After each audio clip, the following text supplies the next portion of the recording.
I know that some people may already be done with everything. You've done the test, you've done the quiz, that's fine. But I still have to close the loop for all of us by going over the homework for that was due for chapter 14. Yes, some of you will see that it's saying no grade at the moment for the homework. Yesterday I didn't have a chance to finish grading everybody's that little piece, that essay that was due, that said dividends payable part of current liabilities and dividends are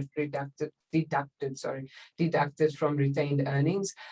So because of that, you don't see a score yet for chapter 14, but I'll probably try and do some of that this afternoon. So you should be okay. Professor? Yeah. Sorry. Wait, it was supposed to be an essay. I did like 3 sentences. No, sorry. I said essay because that's how they name. Okay. That's how they name the question. It's Okay. like it's maybe like 1 sentence, really. So don't worry. Oh, okay. Because I was No, going to say, can sorry. you open it up again? I'll detail more. No. You literally could say, I would accept if you said dividends or current liability and I'm sorry, I'm getting ahead of myself. Dividends payable are current liability and dividends are deducted from retained earnings in the retained earnings statement. Current liability on the balance sheet. That's it. So it's maybe 2 sentences. Okay. If you put a period between the 2 thoughts, not a big deal. All right. Don't panic. Okay. Okay. All right, so let's start here with exercise 14.1a. And again, if you haven't done the quiz and the test yet, remember it closes on the 2nd of November. So, you still have time, but consider this a review. If you have done this, if you have done the quiz and the test, all is not lost because some of the stuff will come up in the final exam again. All right, so it's not like I'm not, wasting your time or whatever. Okay, on January the 1st, Annual Corporation had 90,000 shares of no par common stock issued and outstanding. Number of shares, no par. The stock has a stated value, $5 per share. During the year, the following occurred. So they issued some additional shares. I'm not going to read every single word because you guys would have gone through this already. Then you have to be careful here to make sure that you are realizing now that this question is combining work from chapter 13 and chapter 14 and we had an example like this when we were working through chapter 14, right? That you have to deal with the stock issuance, and then you have to remember that those extra shares were issued when you do the cash dividend work, right? So issued 28,500 additional shares of common stock for $16 per share. I know my numbers are different to yours, so if you have your work open, obviously it's not going to read the same, but the mechanics are going to be the same. I wonder if there's a way for me to, nope, I'll have to just scroll between back and forth here because it's not showing all the numbers. So cash is going to be the number of shares times the issue price, which comes to 456,000, right? And then the common stock, oh, there we have it. Okay. The common stock is going to be the number of shares, which in my case is 28,500 times $5 per share, which is 142,500. And then you've got the excess, right? The difference between these two numbers. And notice how it says stated value. Again, if you haven't done the test and the quiz yet, that's fine. But I'm trying to just point out things that could cause you problems in Wiley. Things like choosing par value instead of stated value. Remember, this is a no par situation, so it's a stated value. So that's the issuance of the stock. They declare $1 cash dividend to the stockholders of record on June the 30th. So now you have to say, oh, there's 90,000 shares already in existence, plus another 28,500. That's 118,500 shares times $1 each. This is a cash dividend. So you literally just debit cash dividends, credit dividends payable, right? It's the same journal entry every time. On July the 10th, they paid the cash dividend. We don't have to worry about recording anything on June the 30th because it's just the company checking to see who owns the shares. When they pay the dividend, they debit dividends payable to get rid of the liability and credit cash to actually give the money to the people. Okay. On December the 1st, they issued 1,000 additional shares of common stock for $20 per share. 1,000 times 20, that's how much cash you're receiving, $20,000 in cash.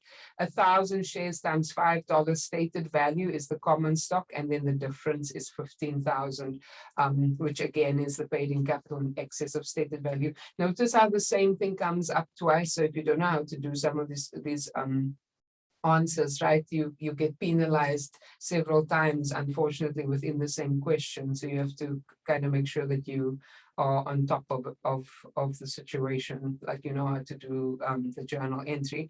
So now they declare cash dividend of $4.20 on December the 15th. So it's 90,000 shares plus another 28,500 was 118,500 plus another 1,000 shares is 119,500.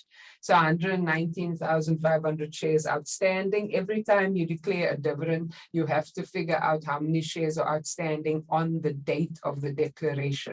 And this applies to a cash dividend or a stock dividend. It doesn't matter which one you're dealing with. You always look at the number of shares outstanding on that date, multiplied by $4.20, debit cash dividends, credit dividends payable, in this case, 501,900. Again, our numbers are not going to be the same, but the mechanics are going to be the same. And, you know, afterwards, after when you study, you can see the solutions and all the stuff, so you can see how they come up with the numbers.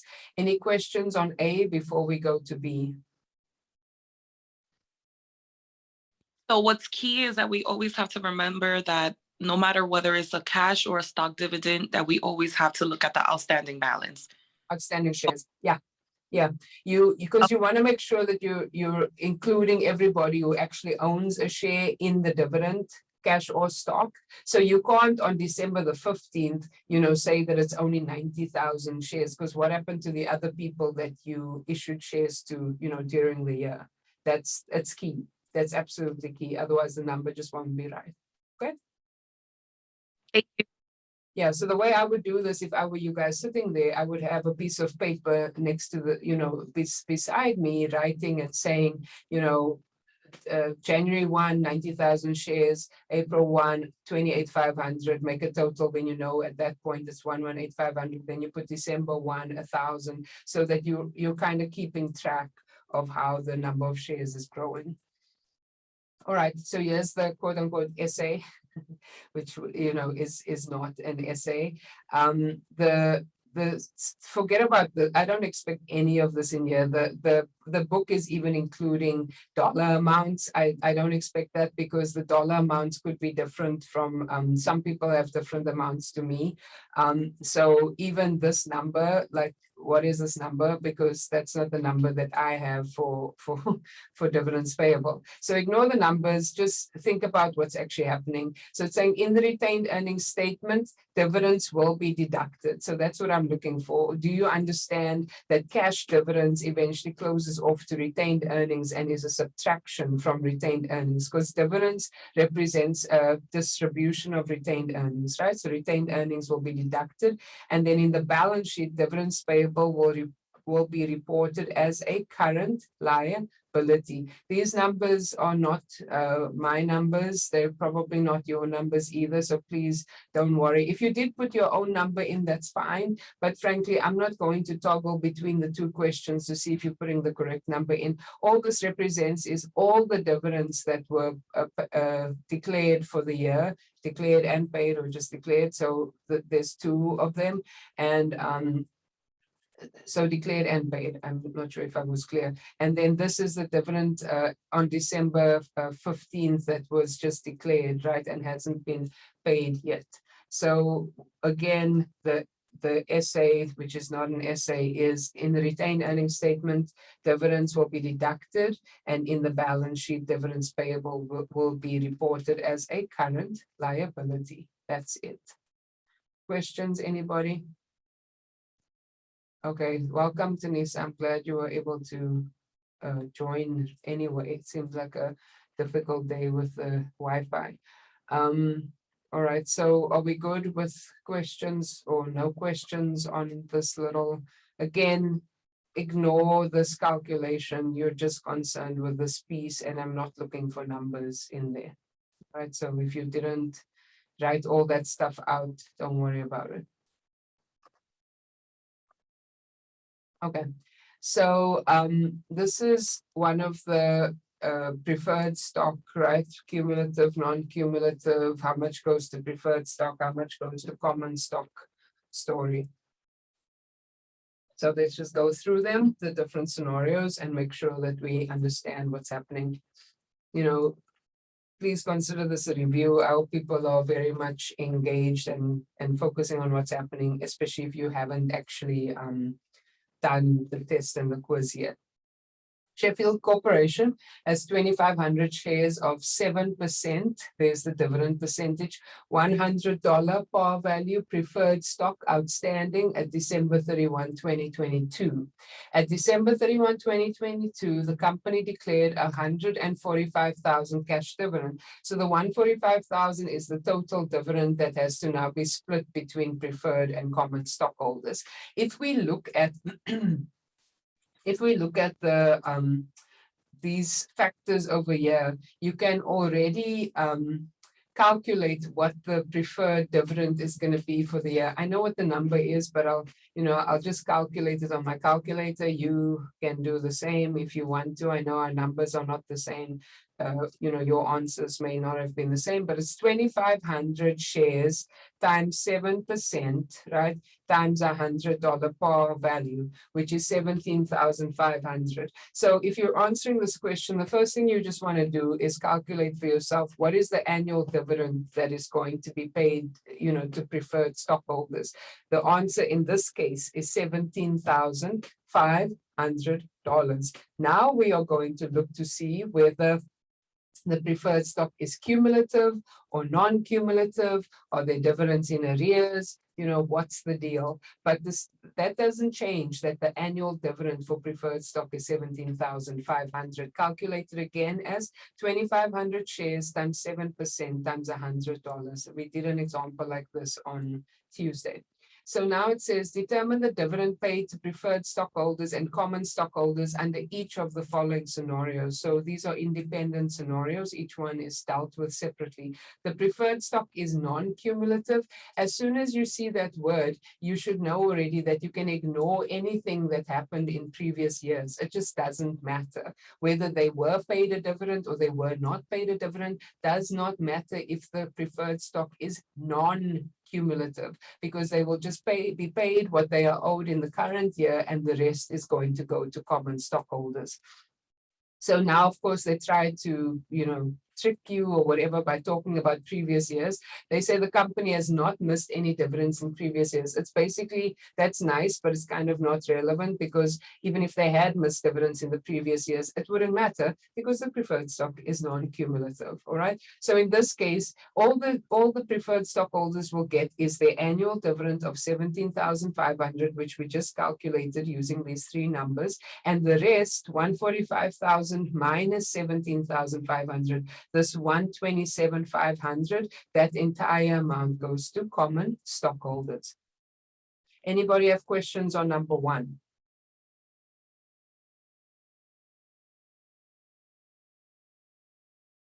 All right.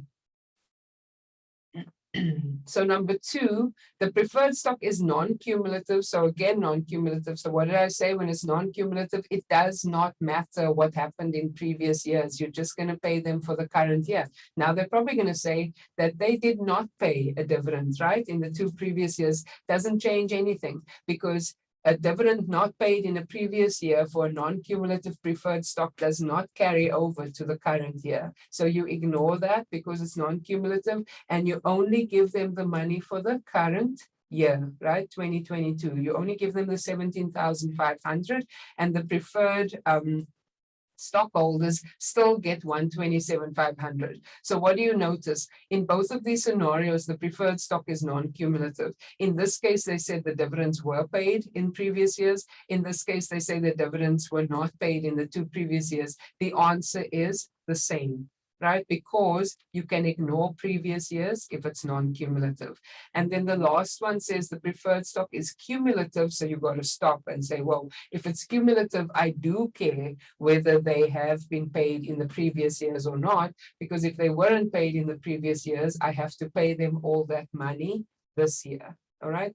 So the company did not pay a dividend in each of the 2 previous years. So now you got to count, right? It's the 2 previous years plus the current year. So there's going to be 3 years worth of dividends that these people need to get, right? So 17,500, which is our annual dividend amount, multiplied by 3 gives us this 52,500. So they're getting 3 years worth. I don't know if the solution lays it out like that. Maybe it does. Let me see. Yeah. So they're giving them 3 times, right? The annual dividend. So it's 52,500. And then the 145,000, which is the total dividend, minus the 52,500 that goes to preferred stockholders.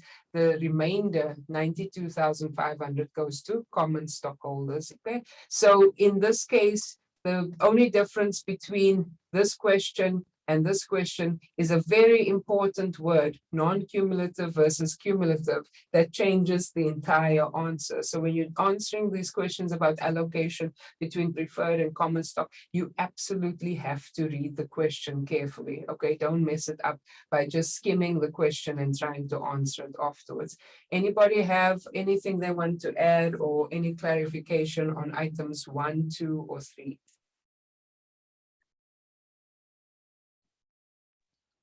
I totally get everything now. I do. It's like the song, right? I can see clearly now the rain is gone. I did the homework and I kept coming back to this, and I don't know why. I was like, why do I keep getting it wrong? And it was that. It was the cumulative part. Yeah. Yeah. It's basically the most important word in the sentence. It's you have to, like, your radar has to go up to see if it's cumulative or non-cumulative, and that's going to change. Again, non-cumulative, you can kind of just, sit back and relax, because non-cumulative means it doesn't matter what happened before. You don't care, you're just paying them for the current year. Cumulative requires more legwork on your part. Okay, I'm glad that it makes sense. Anybody else need me to say anything else here? All right, I'll move on. So we have yet another opportunity to work through this. So let's see if we can maybe move, at a slightly faster clip. We don't have to, but I don't want to bore you guys to tears. So Sunland Corporation was organized on January the 1st, 2021. They're just saying that that's when the company was started. So in a way, that's also giving you a hint. If the company was started in 2021, there would have been no dividends before that date. So that's where we start looking at, dividends. During its first year, the corporation issued 2,000 shares of $50 par value preferred stock. So that's right, information about the preferred stock.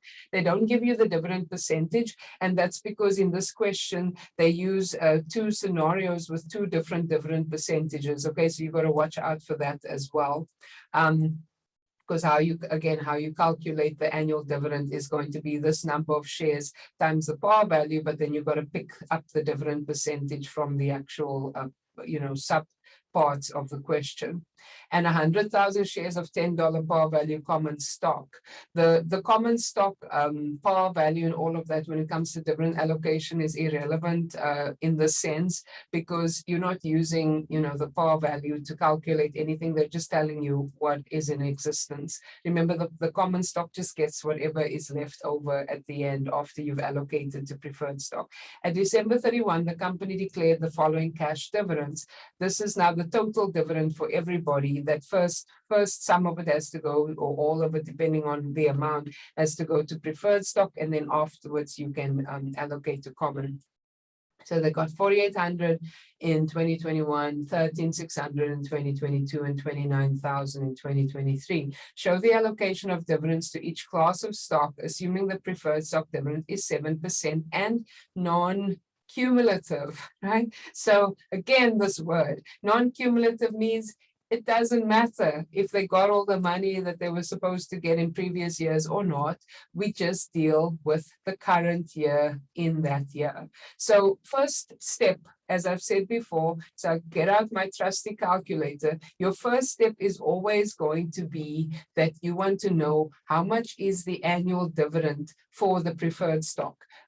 Outside of any dividend that was declared, you just want to know how much the preferred stock dividend is. So it's going to be 2,000 shares, right, of preferred stock multiplied by $50 par value. And in this case, you're taking a 7%. Right, dividend. So it's $7,000 for my example, right? $7,000 is the annual dividend for preferred stock. You keep that number in your mind because that's what they're supposed to be getting. In 2021, the company doesn't even declare enough money to give the preferred stockholders everything that they need. They only declare 4,800. So now the question becomes, can we give them $7,000 if we only declared 4,800? Obviously not, right? Whatever is declared is what is being distributed. So in 2021, the preferred stockholders will get the entire 4,800 and they'll still be short, right? But it doesn't matter that they're short because it's non-cumulative, which means that the difference, the amount that they didn't get, 2,200, right? The difference between their $7,000 annual dividend and the dividend that was declared of 4,800, the 2,200 just gets lost. It's gone. It falls away. All right. So they get the entire 4,800 and common stockholders obviously get zero, right? They get zero. All of it is allocated to preferred stockholders. In 2022, a dividend of 13,600 is declared. Again, because this is non-cumulative, we don't carry any balance forward from 2021 to 2022. We can't. So all the preferred stockholders get is the current year's $7,000 dividend, and the remainder of 6,600 goes to common stockholders. Again, this is what happens when it's non-cumulative. Nothing from 2021 gets carried over. And then for the last year, 29,000, preferred stockholders still get their $7,000. This number can't change. It can't get bigger because there's more dividend. It stays the same, all right? And then preferred stockholders get 22,000. This is a non-cumulative 7% preferred stock. Questions, people? How are we exactly calculating the difference, like 7,000 and 6,600? How do we get that? This, you mean? Yeah. 13,600 is the total dividend in this question. You're subtracting what you're allocating to the preferred stockholders, 7,000. So that means that the common stock gets 6,600. I don't know if I'm answering the question that you're asking. Yeah, but like, how do we have that number 66? How do you have that number? I don't know what you mean by how do you have that number? Oh, so basically you subtracted 13,600 from 7,000. Yeah, I mean, that's what I'm saying. I'm trying to understand the way. So if you go, like, where's the calculator feature on the, I don't even know. Okay, yeah. It's a little bit weird with Wiley because there's no built-in calculator. So I'm taking the total dividend and I'm subtracting the preferred stock. Is this what you're asking? Or is there I feel like there's a deeper question here. I don't know what it is though.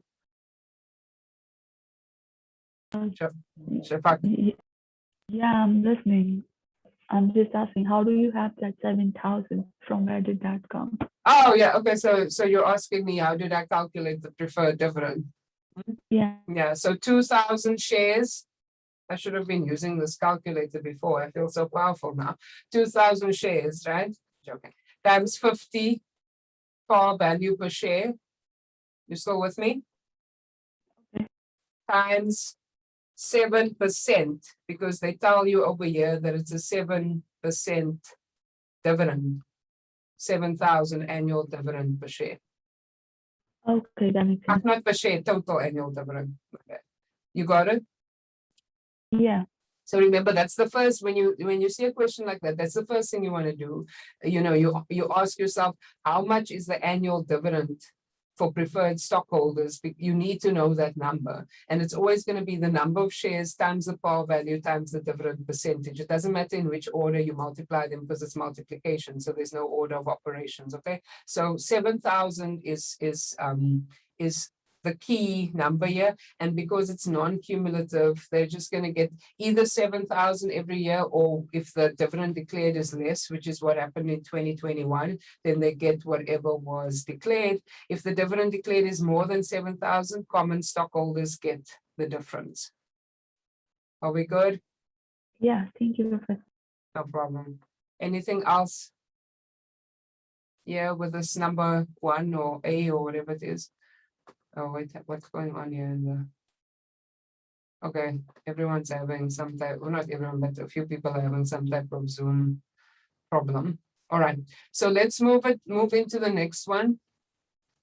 So we have an 8% dividend. So that means we now have to recalculate our annual dividend, and it's cumulative, which is a kind of a danger zone, right? Because as soon as it's cumulative, we remember that if we don't pay them the entire dividend in 1 year, we have to carry it forward to the next year. So to Shafak's question, that she was asking before, let's calculate how much the annual dividend is for preferred stockholders. So it's 2,000 shares. That didn't change. The $50 par value didn't change, but the 8%, we now have 8% instead of 7%.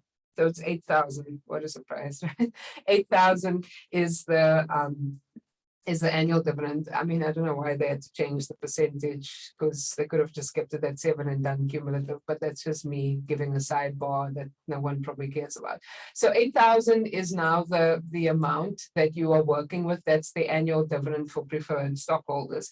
So in the first year, the dividend that was declared, all these numbers are the same for the next example, right? 4,800, 13,600, and 29,000. It's the same things, the same amounts that were declared. So in 2021, they declare 4,800 dividend.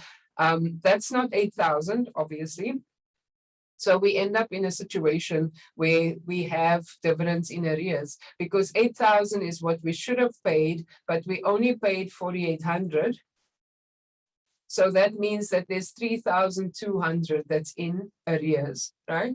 And that 3,200 will have to be paid in the next year before anything else gets paid. Let me see if the solution lays it out a little bit. Yeah. So from year 1, so when we move on to year 2, right, the dividend that's declared is 13,600, okay? And of the 13,600, 3,200 from the previous year that was not yet paid, plus the 8,000 dividend of the current year, those two together make 11,200, which is what we have to pay to the preferred stockholders. I repeat, because this is where people usually go wrong. When the preferred stock is cumulative, you have to remember that there was some portion of the dividend that you did not pay in 2021. So you have to carry it forward to 2022. How much is that amount? It's 8,000, which is the total dividend that they should have received, minus 4,800 that they actually received. So 3,200 is what was not paid to them. That is in 2021, that's going to be paid in 2022, plus the current year's annual dividend of 8,000. So these two numbers together, 11,200. We started with a total of 13,600. We give 11,200 to preferred stockholders. That must then mean that 2,400 is still left over to give to common stockholders. I'm going to pause here to make sure that there's no question or someone needing me to repeat this, because again, this is where people mess up the question more often than not.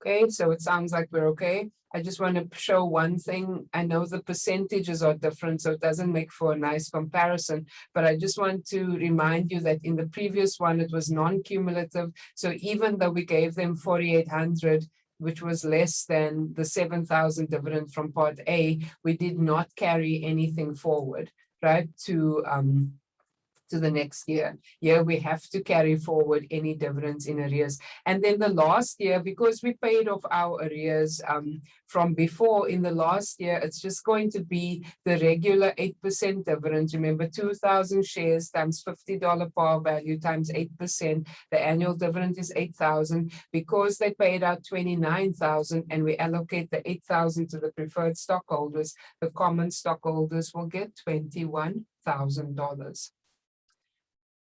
Is that the end of this question?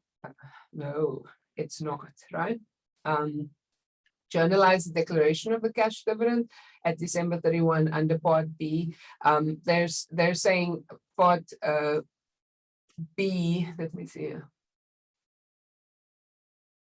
Oh, 2023. Okay, that's why we use the 29,000. I was like, how do you know which number to use? So it's for December 31, 2023. I didn't read the question properly there, so learn from me, okay?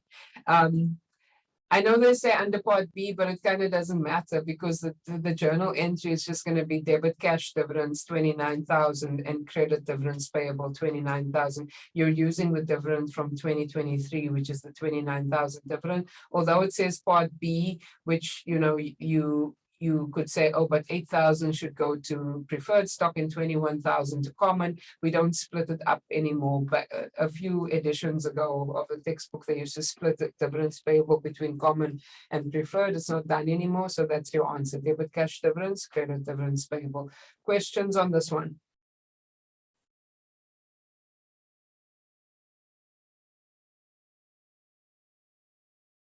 All right, so I'll assume that everybody's going to get 100% on that. Great. All right, so I'm just teasing you. So let's look at this stock dividend one before we take a break here. Sorry, I hope I don't look weird. I'm like doing all kinds of movements, but I have an incredibly stiff neck today, so I'm trying to give myself relief by moving my neck around a little bit.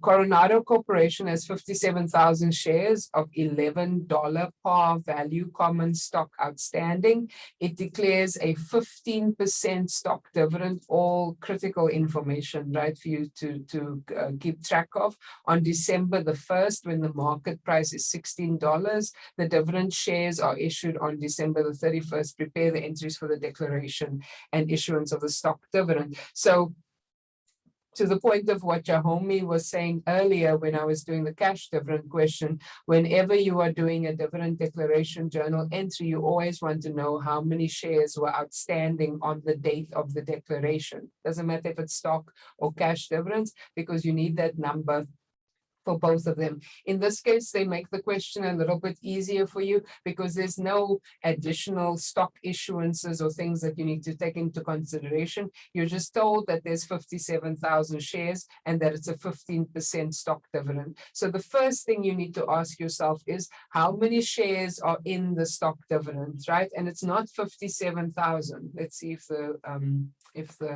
book doesn't even really do a good job of it, so I'll use my trusty calculator, right? How many shares are in the stock dividend? So the way you do that is you say 57,000 shares, that's the total number of shares outstanding. That's not the answer. You're going to multiply that by 15%. So 8,550, that's the number of shares in this question, right, that are being issued in the stock dividend. That's the first step. So step one, multiply the number of shares outstanding on the dividend declaration date by the stock dividend percentage to get to the number of shares that are in the stock dividend. The next step is going to be making your journal entry for the declaration, right? We already know that the debit is to stock dividends. The stock dividend formula, if you want to call it that, that you're going to use to calculate what goes into that is the number of shares in the stock dividend multiplied by the market price of the share. And they tell you that the market price is $16 on December the 1st when the declaration happens. So the 8,550 multiplied by the $16 market price is 136,800, right? That's the debit to stock dividends. The credit goes to that long account name, right? Common stock dividends distributable, not common stock, because we're not issuing the shares yet. We're only going to issue them on December the 31st. So in the meantime, on December the 1st, common stock dividends distributable acts as a type of placeholder account, right? It's a stockholders equity account, obviously, but it's a type of placeholder. And the book explains here that it has the same formula as let me clear this one. It has the same formula as what you would do if common stock was, the account is the number of shares times the par value. So you're going to say 8,550 shares and multiply it by the $11 par value, right? 94050. That's going to go into common stock dividends distributable. And you do that because eventually that amount is going to go into common stock, and common stock is usually populated by the number of shares times the par value. And then your paid in capital in excess of par, there is a par value, so it's in excess of par. It's just going to be the 136, right? 800 minus the 94050. There are other ways to calculate it, but it's just a plug number, and you choose in excess of par, not in excess of stated value. And then the issuance of the dividend, that's the, almost like how we would pay the cash dividend. In this case, we're issuing the stocks. You debit the common stock dividend distributable account to get rid of it, 94050, and in its place, you recognize the common stock that you've issued, 94050. Questions here on any part of this?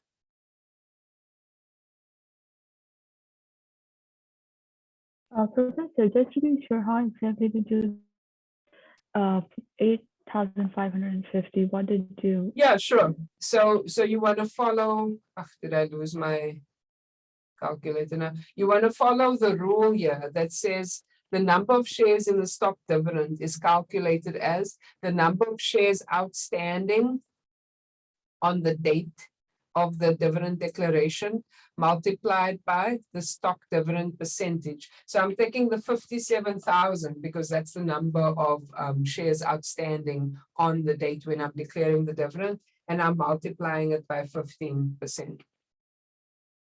Okay, got it. Thank you. What else? Rest everything, I got it. All right. Anything else, people? Okay, so then let's stop here for a break of 10 minutes until 11:40. And then when we come back, I'll finish the other 4 questions, and whatever time we have left, we'll just jump in a little bit, toe back into chapter 15, okay? So I've gone 1 minute over, so 11:41. We'll start back up again. I know that there's some people who need to speak to me during the break. That's fine. Just give me a minute. I don't know what's going on this week. I seem to be losing my pens. So I got to get a pen so that I can take attendance. I'll be right back.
But Shafak, did you still want me to look at your degree works, or are we good, No, or what? no, We're I'm good? good. Okay, Yeah. cool. Thank Cool. you, Professor. No problem.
Professor, I had a question.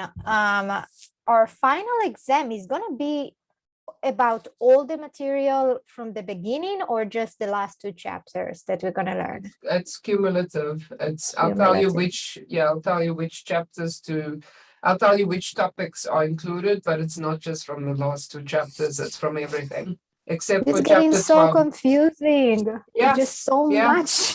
It's a lot. I- No, I mean I'm following departmental requirements. Like I understand, but there's also a very big argument for the fact that you guys need to be able to master this body of knowledge for to really show that you have everything that you need to know for accounting 1 and 2, especially for those people who are transferring on for business administration or the people who are going on to be accounting majors. So I totally get it. It's But if brutal. I'm doing business administration, will I have more accounting classes? It's possible depending on where you go. Yeah, it's possible Baruch? because I mean, it's every situation is different. See, so I can't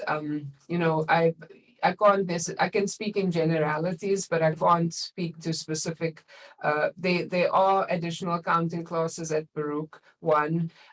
2, for some people who did not get a C or above in either accounting 1 or accounting 2, they may have to go and repeat some part of that because the C grade, a C or above a C or above will transfer. If you have a C minus, I know that this doesn't, I'm talking about you in the general sense. If someone has a C minus, it's not going to transfer, so they may have to do the classes again. If you are going to, I mean, you can look at the Baruch website, but I think for the BBA, there's definitely going to be at least one more, if not more, accounting class that you'll have to do. So I do understand much more now that I was taking your class. I felt like accounting 1. I know how to answer the questions, but I didn't realize what's behind it and why am I doing what. It was just like copy paste, and then Right. like I love the way you are like explaining things so clear and like everything. So it just made it so much more clear. And Good. now that I was taking accounting 2 class, I understand everything I have learned in accounting 1, which I Good. didn't That's before. good because this class So- is supposed to kind of, or my hope is that this class would round you out, and yeah, it does happen. I remember I when wish took, you were giving accounting class 1 class. I used to teach it a lot. Then they cut the amount of hours that they give the professors to teach it, and I find that I prefer to teach accounting too, because there's a lot of tie-in with the finance and the finance club and things like that. But I do like teaching accounting one. It was just after they cut the hours, you know, there were a lot of things that shuffled around in the department, and I end up teaching intermediate too. I always teach, but then accounting too as well. But you know, it's normal with accounting. I remember when I took accounting in high school, I was also like in copy paste mode. I didn't really know what I was doing. And then I, of course, went and majored in accounting and finance at university. And I was like, what is going on? I have no idea what I'm doing. Like in the first semester, I'm like, oh my word, what was I thinking majoring in this thing? And then over time, you know, if, like you said, if you can get people who can explain the stuff to you properly, and also do your own work, it does make sense. There's actually a lot of sense in accounting, because you know everything has to balance. There's actually, I mean, I know it sounds insane, so I'm also recording this, so I'm going to sound insane, but there's actually a lot of like, there's a comfort in it, in knowing that you know, in doing accounting, because you just know that the answer is out there somewhere, and that there are rules and principles that you follow to get to the answer. A lot of times people make a mistake by thinking that accounting is just math. So I'm either good at math or I'm bad at math. Accounting is actually based on very specific rules and principles that you have to follow for recording Yeah, transactions. it's very different than math. And if you I'm know usually really Mhm. good in math, and it's This like is not very This is different. not math. The math that you have here is the 4 or however many basic operations: addition, subtraction, multiplication, division. You maybe have to know how to deal with a percentage, how to deal with a decimal, but it's not math. Here there It's- is a story. Yeah, It's more it's like word- analyzing a story and then it's put word numbers problems. into it.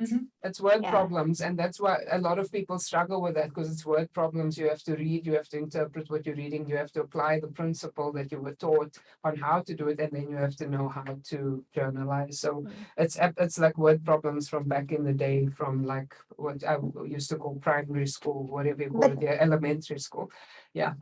Like the thing is that taking it online, I mean, when I have all the summaries right in front of me and I go back to the chapter, you know, I'm really bad in memorizing things. And I felt like I feel like when it will be like doing this class in person, it's so much more challenging, and remembering, like taking the final exam in person and not be able to see the summarizing right next to you, yeah.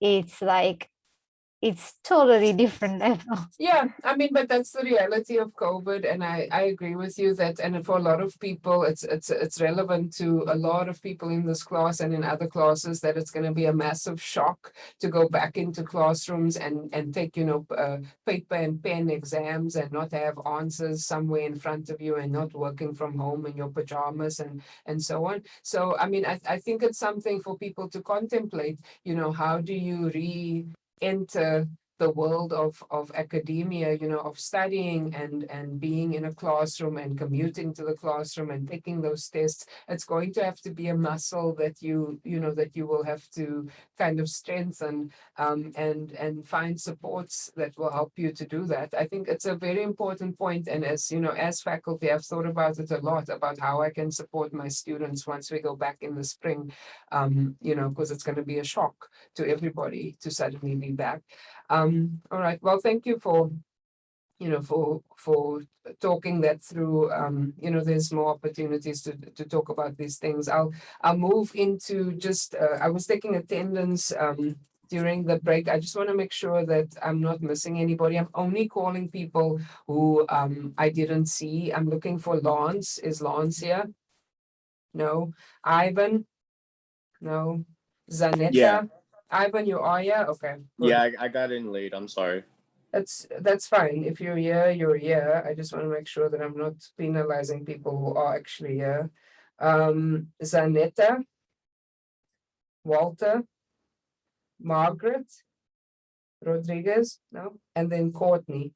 Okay, so Ivan, I'm glad I asked, because you were actually here. All right, so let's move into question number 6. This is kind of more of the same with the stock dividend situation, but here you actually have to calculate the number of shares outstanding, right, on the declaration date, and they kind of give you some extra fun stuff to do, fun/not fun stuff to do, right? So on January the 1st, 2022, Ivanhoe Corporation had 1 million. So notice the dollar signs. This is not a number of shares, which means you have to be awake because you have to figure out the number of shares. $1,470,000 of common stock outstanding that was issued at par. So they tell you it was issued at par, but that's just to say that there's no paid-in capital in excess of, par account. The more important question is how many shares does this dollar amount represent, right? Because if you're doing a stock dividend, you need to know how many shares that is, and I'll show you how to do that. It also has retained earnings of 741,500. That's great. That isn't really a number that you need to work with. It's just telling you that the company has enough. I hope enough, although in the second example, they distribute more dividends than the retained earnings that they have. But, they earn net income of 400,000. So they have retained, just ignore me for that, 741,500. The company issued 41,500 shares of common stock at par on July the 1st. So there's some extra shares that are being added on, and they earned net income of $400,000 for the year. Journalize the declaration of a 15% stock dividend on December the 10th, 2022 for the following independent assumptions. So these two scenarios have nothing to do with each other, right? You've got to treat them separately. So what did we say? Our first question is how many shares are in the stock dividend, right? That's what we need to know before we can do any type of further calculations. We know that there's 41,500 shares that were issued on July the 1st. That's nice, but we actually need to know how many shares were in existence on January the 1st. We have the dollar amount, and if you think back to this rule that common stock balance is going to be the number of shares times the par value, you can actually work back from this number to get to number of shares. Let me see if they set it out nicely in the solution. Otherwise, I'll just do it on my trusty calculator. No, they do not. Okay, so, or let me see, maybe a little bit. They kind of do, but I'll just show you. All right. So I start by saying 1,470,000. In that number, there's a $10 par value that was multiplied by some number of shares to get to 1,470,000. So what I'm going to do is I'm going to divide 1,470,000 by the $10 par value to see how many shares that is. So 147,000 shares were outstanding on January the 1st, right? I repeat, common stock consists of the number of shares times the par value. If the par value is 10 and I have the answer, then I can calculate the number of shares and it comes to 147,000. So on the first day, that is what was outstanding. Then to that, I need to add this 41,500 that was issued on July the 1st. Okay, so now I add this extra number of shares because the stock dividend only happened on December the 10th. So all of these shares have to be included in the stock outstanding. If you look at the answer, you can see they do the same thing. They take 1,470,000, they divide it by 10 to get to the number of shares, 147,000. They add the extra shares that were issued, that gets you to 188,500. This is the number of shares outstanding on the declaration date. You were told in the question that it's a 15% stock dividend. So now you have to multiply this number by 15% to get to the actual shares in the stock dividend. Do I need to repeat any part of that because it is not obvious or, maybe even easy for some?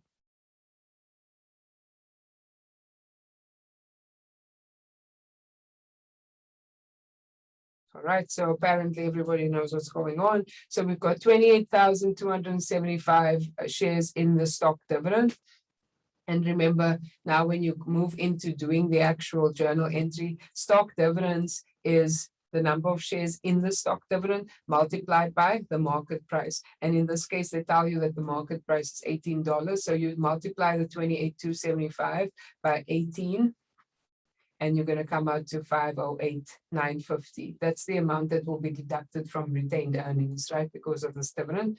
Common stock dividends distributable. We went through this in the previous example. It's the number of shares, and I'll actually just use their calculations over here. It's the number of shares times the par value. You were given the par value at $10 per share over here in the question. This is why it's so important to read the question properly. So 28,275 times 10, so 282,750. That's common stock dividend distributable. And then the excess is just the 508 minus the 282, gives you the 226,200, because the debit and credit dollar amounts have to be equal. And that's, what is this thing?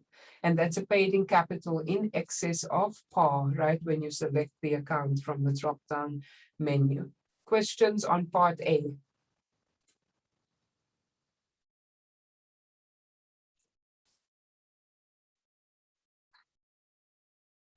Okay, so then for B, what we're doing in B is kind of the same thing. I'll do the calculation for you again. You're going to take the same dollar amount of common stock, 1,470,000, and you're going to divide it by 5, right? Because they tell you now that the par value is 5, so it's going to be more shares. It's 294,000 shares, right? It's obviously double what the previous one was. To that, you're adding the shares that were issued in July to get to the total number of shares outstanding on the date of the declaration. That's 335,500. So people sometimes make a mistake here and they take the 335,500 and use that as the number of shares in the stock dividend. That's not correct. You still have to be systematic, okay, in your calculations. Write out what you're doing. You still have to multiply this number by 15% to figure out the number of shares in the stock dividend.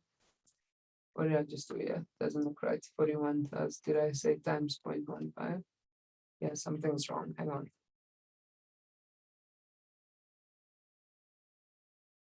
Let's start again. 147 divided by 5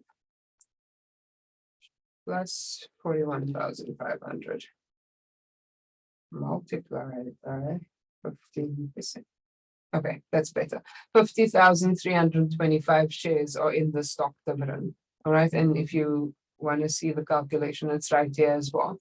And so that's the number that you're working with. And so when you look at the question, it says that the market price is $21. So you're going to use $21 times the 50,325. That's what goes into stock dividends. Common stock dividend distributable is the number of shares in the stock dividend multiplied by the par value given in the question, 251,625. And the 16 is just the difference between the 21 market price and the par value of 5. That's where the 16 comes from. Otherwise, you can just subtract, right, the 251 from the 1,056,000.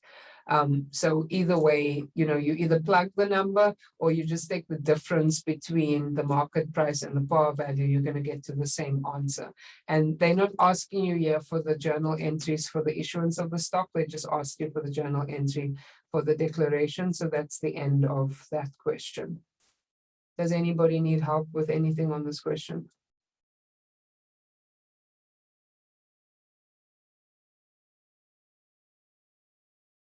Okay.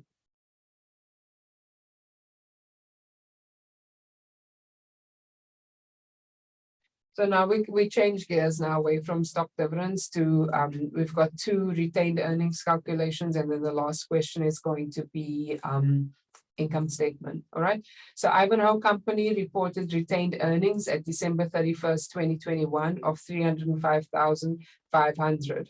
All right. So that's the end of, that's at the end of December. So that's going to be the beginning balance. So the end of 2021 is the beginning balance for 2022.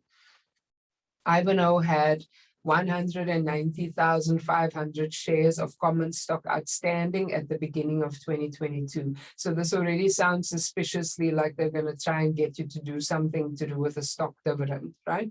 Or a cash dividend. Something is happening. the following transactions occurred during 2022. So you're calculating the ending balance for retained earnings, right, at the end of 2022. So in order to do that, you have to remember what all goes into retained earnings calculations, right? It's going to be the beginning balance that is included in the calculation. You add in any net income or subtract any net loss. And then cash and stock dividends are a subtraction from retained earnings because they represent a distribution of the retained earnings outside of the company.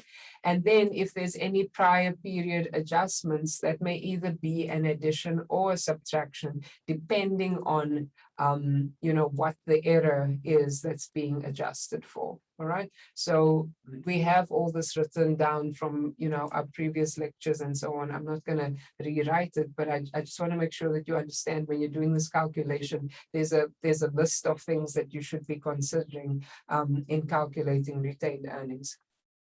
So they tell you that a cash dividend of 40 cents per share was declared and paid. So that's already, you have to, you have to multiply the 190,500 by 40 cents to get the share, the dividend, the cash dividend amount. So let's just do that, right? The numbers there, but let me show you. I'm not even going to pull out the calculator because it's right here. The cash dividend is 190,500 shares times 40 cents per share, so it's 76,200. They're showing a T account of retained earnings. The debit side is the negative side for retained earnings. The credit side is the positive side because it's a capital account. So dividends will always go on the debit side because they're subtracted, right? So 76,200. Stock dividends, again, 190,500, but let's read the question. A 10% stock dividend was declared and distributed when the market price per share was $18 per share. So your first question is always, how many shares were in the stock dividend? You're going to take the number of shares outstanding, 190,500, and multiply it by 10%, right? That's what's happening here. And then you're going to multiply that answer by the $18 per share market price. So that tells you that the stock dividend account is $342,900, right? And so that number is also a subtraction from retained earnings. And then the beginning balance goes on the credit side because the normal balance of the account goes on the side that it increases. It's the plus side for retained earnings, and net income was 290,000. So the 305,500 plus the 290,000 minus 76,200 minus 342,900 gives you an ending balance of 176,400. And over here they show you what I was talking about earlier, the kind of the formula, right? Beginning balance plus net income or minus net loss if you have a loss, and then subtract all the cash and stock dividends. So the final answer for the balance of retained earnings is 176,400. Questions, anybody?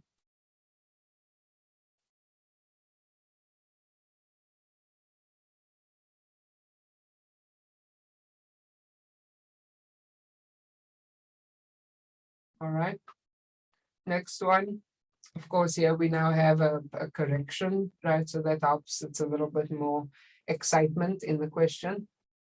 Right. So on January the 1st, Pharaoh had retained earnings of 546,000. So this is the beginning balance. If you're going to do the T account, it's going to go on the credit side. During the year, they had the following selected transactions. So they're not asking you to calculate the dividends this time. They're giving the numbers to you. The thing that you do have to deal with, though, is the overstatement. So declared cash dividends of 126,000. That's a subtraction on the debit side. Let's leave the overstatement for last. Earned net income of 348,000. That's a positive, right? So that's a plus. Declared a stock dividend of 63,000. That's a negative. Notice how it doesn't have to be paid for the amount to be subtracted from retained earnings. It just needs to be declared. So declared don't get confused now when you go onto the test or something. If it says declared, now you're thinking really deeply, oh, is it when it's declared or when it's paid that I subtracted? As soon as the dividend is declared, it's going to be a subtraction from retained earnings when you do the closing journal entries. So we've got all the negatives and the positives that the kind of the usual suspects. Now look at the corrected and overstatement of 2021 net income because of an inventory error of 43,000. So there was an error in inventory that caused net income to be too high, right? That's what an overstatement means, that net income was too high. Now you have to think about what's the connection between net income and retained earnings. Net income gets closed off to retained earnings, right? Remember when we say debit income summary, credit retained earnings, that's us closing net income to retained earnings. It increases retained earnings. So if net income was too high in 2021, that means that retained earnings was also too high in 2021 by 43,000.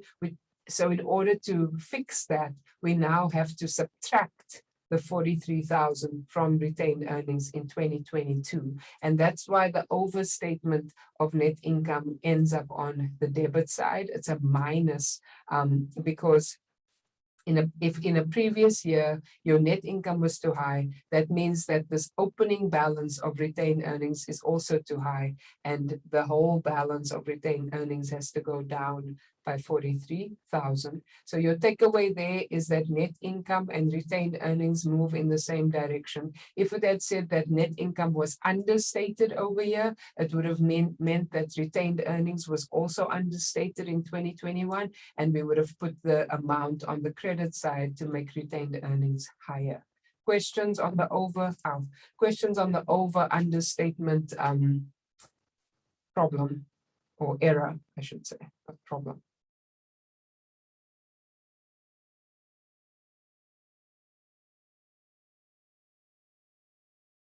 All right, we did go over this at length when we did the corrections work. Remember that revenue, and this question could also be written differently to say that an expense was overstated or an expense was understated or revenue was overstated or understated. You have to remember the relationship between net income and revenue and expenses. Revenue and net income move in the same direction. If revenue is overstated, net income will also be overstated. Expenses and net income move in the opposite direction. If an expense is overstated, net income will be understated.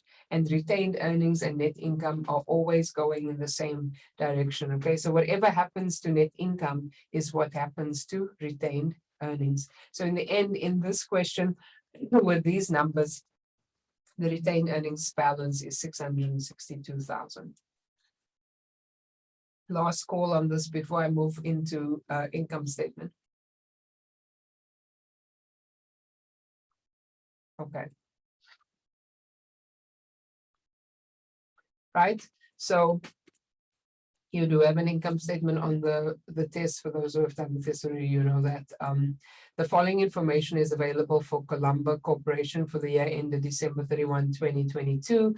Their sales revenue of 775,000, other revenues and gains of 89,500, operating expenses of 109,000, cost of goods sold 468, other expenses 31, and a little red herring thrown in here, right? Preferred stock dividends of 35,525. Company's tax rate was 20%, and it had 64,000 common shares outstanding for the entire year. So the first thing that I'll say is that a dividend is not an expense. It has no business being in the income statement, right? But there's a part B to this question where they're asking you, I think for, I can't remember if it's return on equity or something like that. So you will need the dividend, the preferred stock dividend, to subtract that from net income. But please just remember that a preferred stock dividend is not going to go into the income statement. So basically what's happening with this income statement is it's not like you actually have numbers to calculate, you know, in the sense of journalizing or ledgers or anything. You just have to know where to place these numbers, what totals and subtotals, what are the, you know, headings and things that you need, and how to calculate tax. And so this is a multi-step income statement. We spoke about this before in class. You initially learned this in accounting 1. And by multi-step, we just mean that there's more than one step between the start of the income statement, which is sales revenue, and the net income line. If you have a single step income statement, it basically says revenue, then it lists all the expenses, and then it says net income. But you don't do single step for merchandising companies that have cost of goods sold. Okay, single step would be for like a service company. Normally, when there's cost of goods sold, we want to see gross profit. That's just how the income statements are shown, because it's more useful for the users to be able to see that. So first of all, they're testing you to make sure that you understand that an income statement is for a period of time. So it's for the year ended December 31, 2022. So sales revenue, always start with the revenue, right? 775. Make sure you're copying the numbers down correctly from the top over here. After that, you subtract cost of goods sold. It's either a positive number or you can put a minus sign. It's just saying that it will accept both. That becomes gross profit. Please don't add these two together. It's a subtraction, okay? Sales less cost of goods sold gives you gross profit.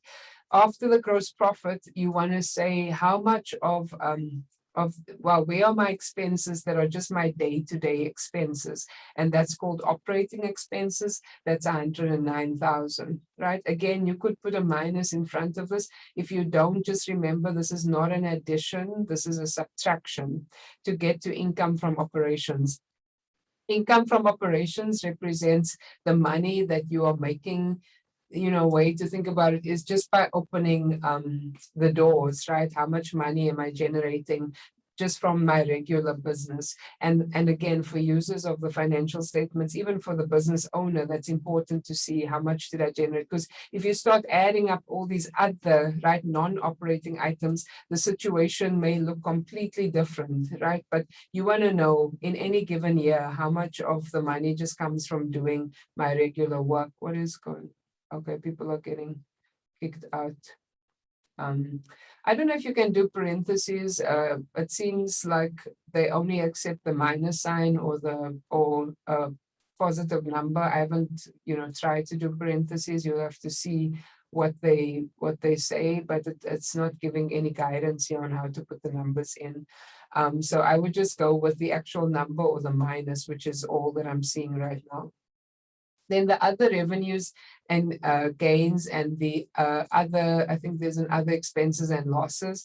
Those are referred to as non-operating items. They come after the income. It's always the same setup, okay? They come after the income from operations line, and it's always the revenue items that are shown first and then the expenses, okay? So notice how revenues and gains is shown and then expenses and losses. Over here, you got to be careful now, because now you have to say the income from operations plus other revenues and gains minus other expenses and losses to get to this number, which is income before income taxes. Again, there's a very systematic approach to how this thing is set up. It's the same every time. It might be that one question doesn't have one of these lines, it may not have other expenses and losses, or it may not have other revenues and gains, but this is it, right? The sales revenue is always first, then cost of goods sold, gross profit, then operating expenses, income from operations. Don't include things, from year up over here. Like, don't put other revenues and gains underneath sales revenue because you think all the revenues need to go together. That's not how this works. This approach is what you're supposed to follow. So you get to an income before income taxes of 256,500.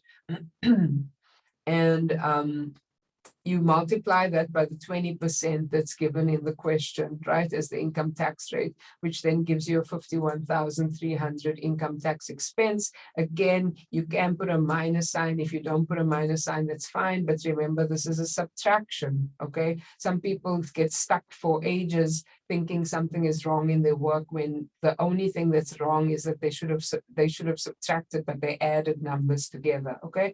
I've encountered that with students before. So please pay attention. The expense gets subtracted to get to net income of 205 200. And here they even show you, right, that this is, I mean, it's the same thing over here, but they're just showing you that this is the order in which these things are listed. So please don't try and invent your own, approach to doing a corporate income statement. This is what you need to do right now. Questions on the income statement?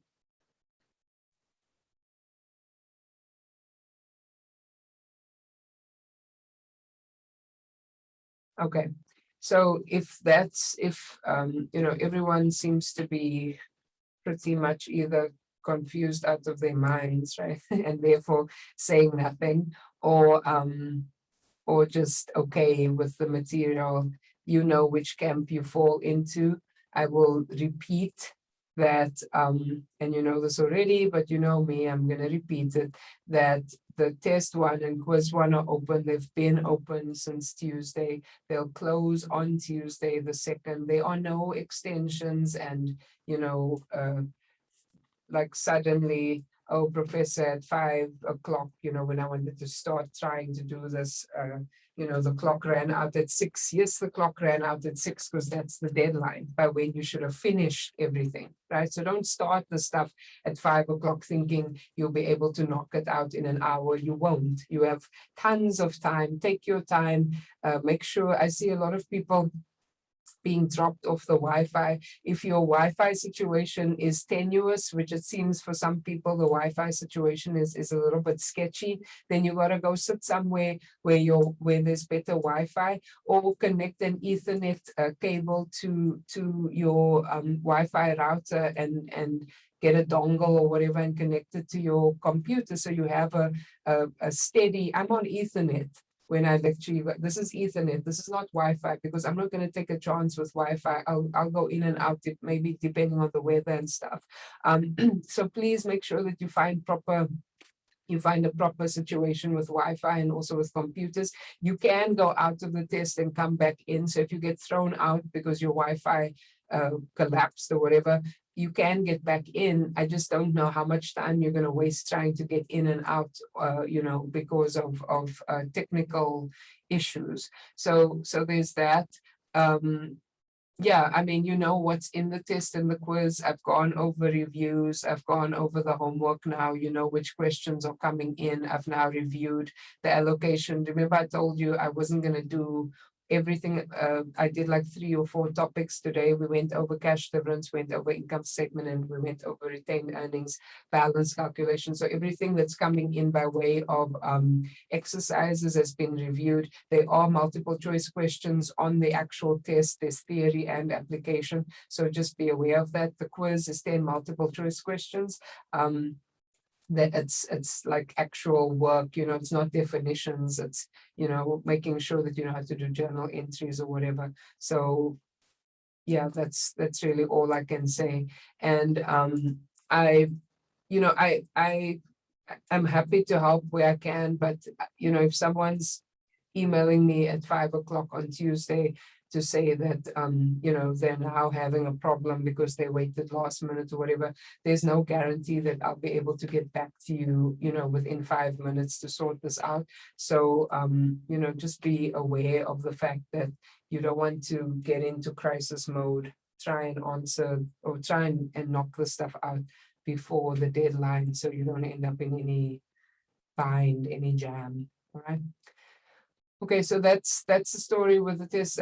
Let's take, I guess, 2 minutes just to have a brain break while I try and pull up the stuff, to just talk a little bit more. I can't, I wish I could just say, okay, the class is finished, let's go home, but I can't, because I know what's coming, and I don't want to leave us, not having covered materials and stuff. So let's take until 12:15, just a brain break or leg stretch break, and then I'm just going to talk a little bit, maybe for 15 minutes or so, 20 minutes, talk about redeeming bonds before maturity again. Okay. If someone has questions for me during the break, you can ask.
All right, so we go back into chapter 15 for just a little bit to just try and I guess close out this redeeming bonds before maturity bit of the work. Last time we did deal with it and we did part of an example, and I'll continue, some more examples. Excuse me, in this short period of time that we have, but I just want to, set the scene again to make sure that people know where we are, because it's a little bit of a shift now from chapter 14 back into chapter 15. So we, when we started out, we started out with issuing bonds, which means you're selling, a bond to someone. You're saying to them, give me this money and I'll give you what amounts to an IOU, and in 5 years time or whatever, I'll pay you back your money, but in the meantime I'll also pay you interest, right? So the investors are getting this promise that they'll get their money back. The company is getting the money, the company is paying interest, and at the end of the term of the bond, however long that may be, they're going to pay the money back. And so when you're talking about paying the money back at the end of the term of the bond, that's at maturity. And so we know that when we, the bond payable is a liability, and if we pay it back on the last date, right, when we actually kind of finish up the time that the bond has to be outstanding, we just pay it back at face value. Remember, face value is the amount that is the actual amount of the bond. It's what's written on the front of the bond. And so it's, there's nothing to do with discounts or premiums. You're just paying back the actual amount that the bond has allocated to it. So you debit bonds payable and you credit cash. That's a bond redemption. Redemption, again, meaning the same as repayment or retirement. That's the bond redemption at maturity. And then we said that sometimes companies may decide to pay this bond back before maturity, because, especially when there's a lot of changes in the interest rate situation in, whatever country they're operating in. They may find that the interest rates are starting to drop, and they don't want to hold on to this expensive debt anymore because they have other options of getting loans or whatever at a lower interest rate. I mean, and it could be for various other reasons. It doesn't just have to be for that, but that's a pretty compelling reason to say, okay, I need to write into the bond agreement that I can pay it back before maturity under these conditions. And so the company may decide to do that. And when the company retires or redeems the bond before maturity, there are 3 steps that it follows, but those 3 steps also inform the journal entries that we end up making for our work. So in the first step, because the bond is no longer going to be. Oh, you're asking if it's individuals who buy the bonds. Investors can be individuals, they can be companies, they can be anybody. All right, so. But I don't understand it, because if, let's say, if they redeem the bond before, they don't get like the 5% for 10 years, for example, Yeah, or but whatever, they remember, get less. No. Yeah, but yes, but they may not. Remember, people are agreeing to these terms at the start. So when you're investing in Oh, the so it's bond, not promised that you get if it's the whole amount? if it's a bond that is redeemable before maturity, you are agreeing as the investor that the company has the right to redeem the bond before you get all that interest, that you are going or hoping to get, but they have to sweeten the deal. I mean, the company can't just pitch up and say, you know what, I'm just giving you back, X dollars, and it's too bad you're losing out on all this interest. They have to try to, work the terms of the redemption in such a way that everybody is comfortable with what they're getting. Okay. So yeah, so if you were investing in the bond, you would have known on day one that there's a possibility that the company could come back before maturity and pay you back, and that you're losing out on interest, but they'll probably give you an amount of money that will make you satisfied with the situation, even if you're not getting all the interest. All right. So it's a good question, and And it's, it's almost like the preferred stockholders, you agree to a certain percentage dividend. And if the company declares a massive dividend, you still only get that percentage and the common stockholders get more money, but that's what you agree to. So it's kind of a contractual obligation at that point. Yeah, so the first step when the redemption happens before maturity, I mean, as there's also the step at maturity that you have to remove the bond from your books, right? Because it's no longer, the debt doesn't exist anymore. So you remove the carrying value of the bond. So in this case, the carrying value of the bond may include a premium or a discount, or it may just be, the face value of the bond, or however, the company did their issuance. But the reality is that for most of our examples, when we do a redemption before maturity, there's a discount or a premium somewhere in the scenario. So the carrying value of the bond is going to consist of the actual bonds payable account. And since bonds payable usually has a credit balance, to remove it from the books, you're going to have to debit it to make it zero, to get rid of it. If there is a premium on bonds payable, that also usually has a credit balance. So to get rid of it, you will have to debit it. If there is a discount, the discount usually has a debit and the normal balance is a debit. So to get rid of it, you will have to credit it. So notice here, it's almost like a disposal where you go in the opposite direction. Whatever the normal balance is of the account, you have to do the opposite to get the account balance to zero. Please note that a company cannot have a bond premium and a discount on the same bond. Okay, so when we're looking at these questions, it's going to be either a premium or a discount, but not both. And you have to remember, which direction the journal entry goes for a premium or a discount. So that's the first step. You remove the carrying value of the bond. Second step, record the cash that is being paid to the bondholders. And this is to your point, C, what about what we're getting or not getting? This may be more or less than the face value that they would have gotten at the end of the life of the bond. It's a credit to the cash account because you're paying out cash. And sometimes the question will the question basically tells you some percentage. It will say that the bond is being redeemed at.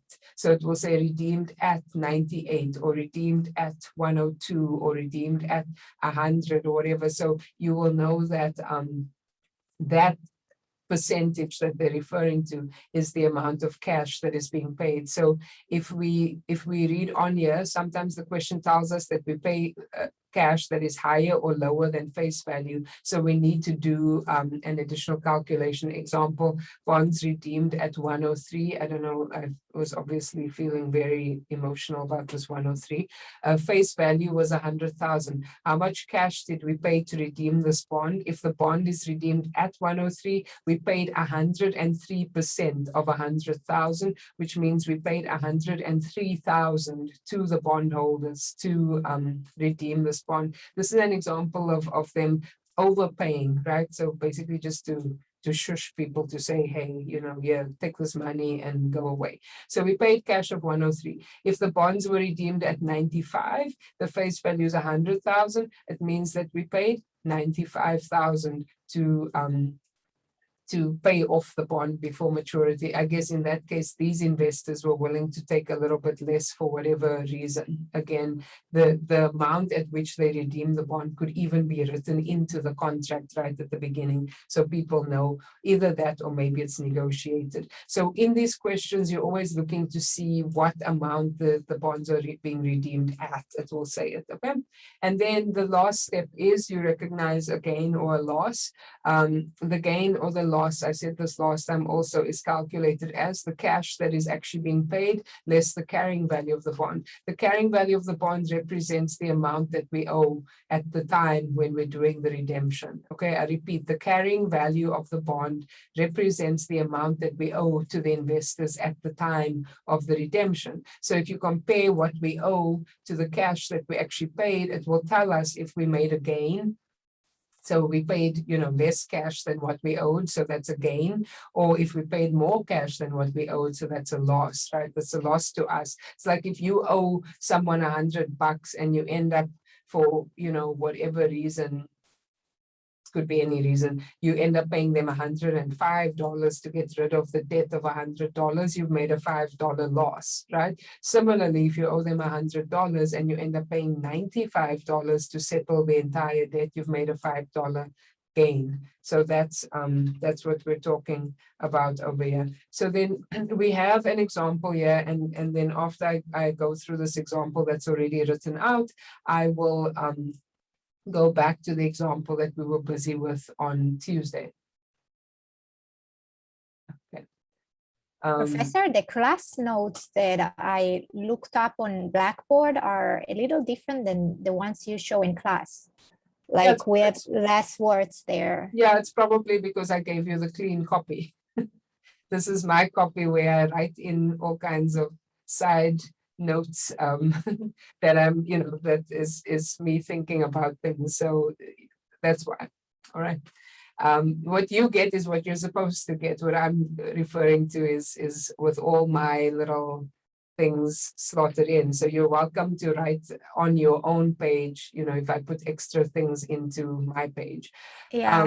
So I'm taking screenshots. if you want, if you want this document, I can email it to you, or I can put it up I can put it up as a. Yeah, because I like when it says exactly what to credit and what to All right, debit. that's fine. Yeah. So Thank you. I will put this as enhanced so that I remember that this is a different version, and then I'll put it up on Blackboard. All right.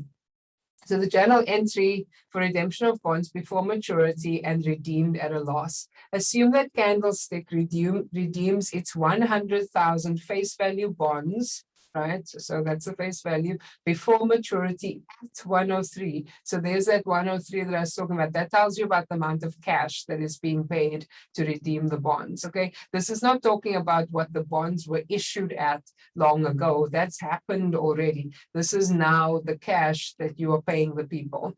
The carrying value of the bonds at the redemption was 101,623. So if you see that the carrying value is more than the face value, you know that once upon a time, these bonds were issued at a premium. All right. And how you figure out the premium is out of this number, 100,000 is going to be the bonds payable balance, and the premium is 1,623. It's the extra amount on top of the face value. So that's setting the scene, right? We've got a bond with $100,000 face value that's being redeemed at 103. That tells us the amount of cash that we are paying is 103,000. The bond has a carrying value of 101,623. That means a face value of 100,000 and a premium of 1,623. If we follow our three-step approach, we have to remove the carrying value. We have to debit bonds payable, right, with the face value, which we did because it's normally a credit balance. So now we have to debit it. Premium on bonds payable, if you go back to the notes, right, we said we have to debit premium on bonds payable. It's usually a credit balance, but we're getting rid of it, so we have to debit it. So you debit premium on bonds payable with 1,623. The cash that you pay, as I've said now, I don't know how many times, probably 5 times, at 103 is 103,000. So then you have two options. You can, either plug the number for this loss and say there's 103,000 on the credit side and there's less on the debit side. So this must be a loss of 1,377. That's one way to figure out the loss, right? The other way is you say we made a loss because the carrying value of the bond was 101,623. This is what we owed, right? This amount is what we owe. The carrying value is what we owe. And what we paid is 103. So you overpaid. Remember, if the cash paid is more than the carrying value, it's a loss. So that's another way of figuring out that there's a loss, and the loss is $1,377. So that's again a worked example of the bond redemption before maturity. Questions over there?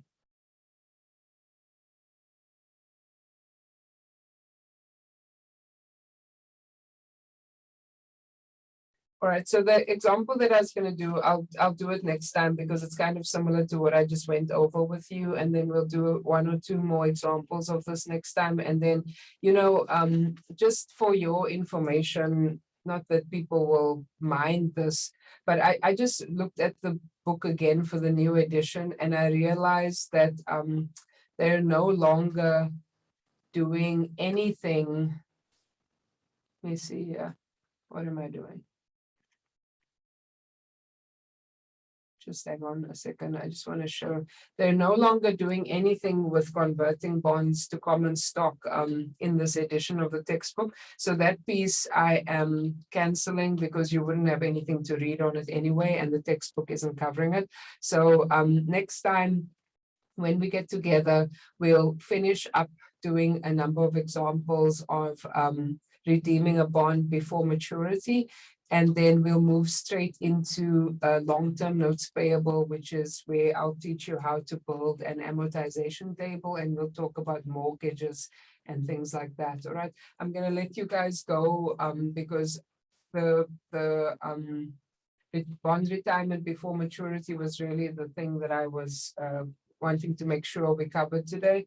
But the rest of the stuff can wait because we still technically have 2 sessions of chapter 15 before we run out of time. All right, so that's the end of the lecture, but I'll be around in this class until 12:45 in case people have questions to do with the test or chapter 15 or any old thing that you're interested in.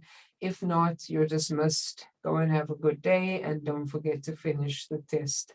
And